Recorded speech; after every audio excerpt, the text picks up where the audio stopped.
Сәлеметсіздер, қалдарыңыз қалай? 2 күннен бері сіздермен ой бөлісе алмадым. Кеше жұма болды. Балалар демалды, 2 күн демалысқа, сонымен сол балалардың жанында болып әңгімелесіп деген секілді. Бүгін Алматыда қар жауды, сондай әдемі қар жауды.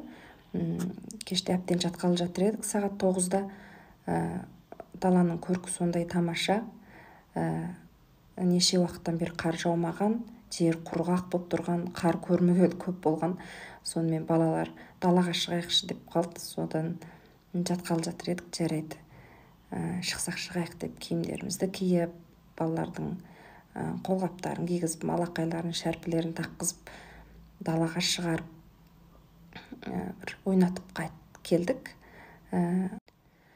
Балалардың көңілді болған соншалық қатты көңілді болды.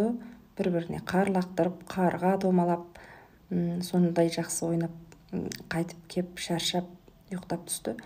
Сонымен сіздермен біраз енді ой бөлісейін деп енді сөйлеп отырмын. Сол баланың көңілді болуы өте оңайсыз қой.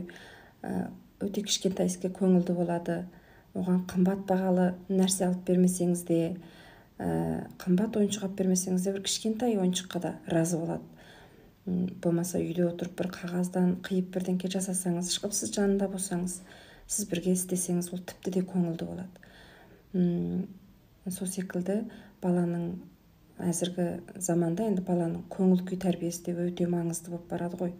Енді бұрынғы кездерде ата-аналар көбінде баланың құрсағын тойдырса, дені сау болса болды деп ойлайтын, бірақ енді әзіргі кезде баланың көңіл күй тәрбиесі де өте маңызды болып барады.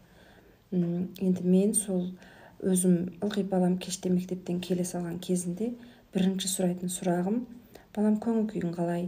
Бүгін қандай көңілді істер болды? Деп шама бар оның бүгін бір күндегі болған көңілді істерді ойына алуына көмектесемін.